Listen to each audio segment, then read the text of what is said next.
Welcome to the very first Daily Deals Observer CEO interview. I'm joined today by Kelly Kampen, who's the CEO of Jajoop. So welcome to the interview, Kelly.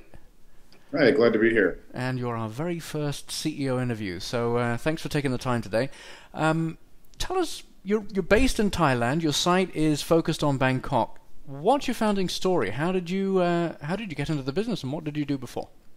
Well, actually, last year, so around September of 2010, a buddy had told me about group buying websites, and I really hadn't heard about it much over here in Thailand. It wasn't very big in Asia at all. I kind of looked at it for a little while, shelved it, revisited it again in November, and looked at the whole space, the whole gamut of what was going on in the daily deal industry. And I said, I want to do this, but I want to be different. So I decided to gamify everything that we had, points on everything, badges, leaderboard, challenges will coming out here pretty soon. But that's what I wanted to do, and I wanted to also make it a lot easier for merchants to use. So setting up a self-merchant tools in the background as well. So that's kind of the founding story. Just kind of brought it all together, a different way, a different approach. As far as being in Thailand, it's where I've been. I've been in Asia for the last 10 years, and 5 of them have been here in Thailand. And what's your background? What did you do before? I originally came out to Thailand for a telecommunications company. I've been working telecom and internet stuff forever, my whole life, right? I started NoPay.net in Seattle about 1996, 97. Big bubble crush, crushed that one in 2001. And then came over here to work with a buddy in a telecom industry and decided to stay ever since.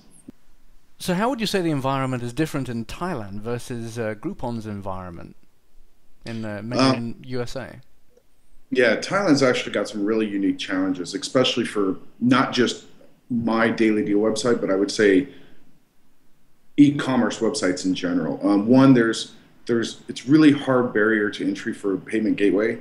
Your company has to be a certain age in order to get on with the local payment gateways. And for startups, your company is only a few months old, so the requirement here is 3 years to get onto the payment gateways. Also, as far as the daily deal aspect of it goes, I would say one of the hardest things is actually educating the merchants. They're not begging for deals here like they are in the States. They really need to be educated, pushed, educated, re-educated, and lots of follow-up. My sales team is really good about that, though, so that came together well. Well, Groupon's certainly having a lot of fun in China. I was reading that they've lost over $40 million recently, and one of the difficulties they're seeing is similarly, in the USA they can get a 40% margin, but in China it's more like 14%. What are you seeing in Thailand? In Thailand, actually, I'm seeing 30 to 40% consistently. Great. Yeah, that's not the percentage is not necessarily the deal breaker. It's more like they don't have any photographs, so I have an on-staff photographer that goes out and takes stuff. They have not all of them have descriptions written up, so we have to write up everything and build a deal from the ground up, from pictures to locations on Google Maps to everything, and they don't have any of that stuff done here. It's a little bit more. We're a lot more hands-on, I would say, than Groupon will be. So. I just took a look over your site. You've got some wonderful offers. You've got a meal, a European meal for $5 equivalent. You've got a 90-minute massage, no less, for $20. I could really use one of those right now. And you also have there was a cafe deal, coffee shop deal. It'll all look very, very attractive. You're going to expand to Chiang Mai and the islands? I'm going to expand, more in Thailand to Chiang Mai, Phuket, and Samui, as well as I want to expand outside of Thailand into more, shall we say, consumer-centric markets, i.e. Singapore, Hong Kong, Taiwan, Japan. The middle market here is not as wide as it can be or as it should be for my type of business. So I think expanding outside of Thailand and keeping Thailand as a base with my team is going to be very helpful. Tell us more about the gamification then. How's that working out for you? What have you found works the best? Actually, it works great. I find that a lot of people, at the end of every week, we reset the points to 0. There's 2 different point scores. There's one that's all your lifetime points and your weekly points. At the end of the week, we give away 3 free coupons. So the top 3 people get coupons from that week in different values. They get a pick. It's all automated. And I find a lot of people are actually challenging their friends. We've only been around for, 40 days now. We launched September 20th of this year, so we haven't been around that long. But I find a lot of people are talking about it and wanting to challenge their friends, and we're going to actually take hold of that. It's something that we kind of anticipated, but I'm going to take a hold of it a little bit more with automated emails saying your friend just beat you and, and do this to get up above them and so on and so forth. Yeah.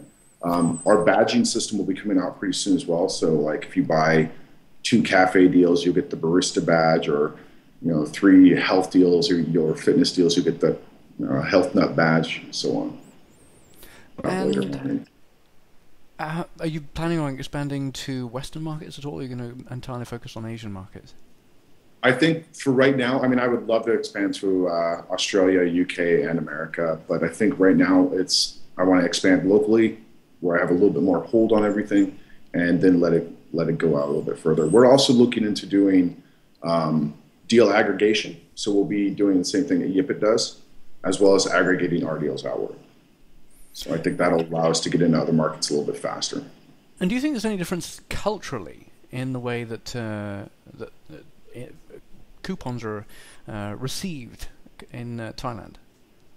Actually, here, I think Thailand everybody wants a discount worldwide, of course. But Thailand, they're far more accepting to giving out discounts, and everywhere you go, you see huge discounts, especially because Thailand especially is a tourism market.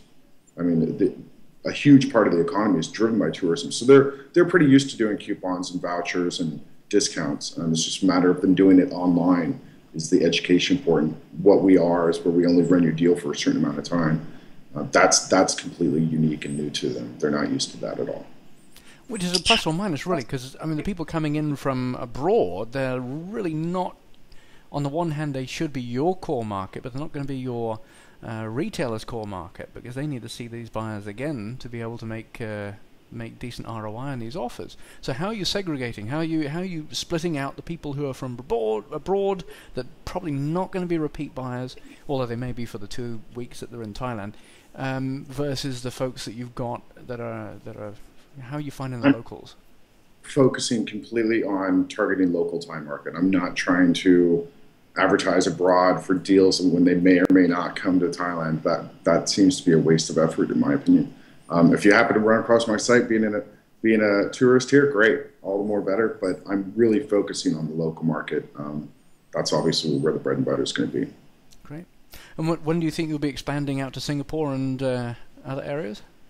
I'm hoping to get into Singapore by Q1, probably middle of Q1 of 2012, and the others quite fast. I think Singapore will be a great test bed because it's English language and a lot more tech savvy. So I think that's a great little test bed to test out more gamification ideas and stuff that we have. Great. Well, particularly interested in following the gamification side of your product. That's what caught my attention when you popped me an email. Thank you so much. Kelly Kampen, you're the CEO and founder of Jajoop. I appreciate your time. Thank you very much. Absolutely. Thank you very much for your time.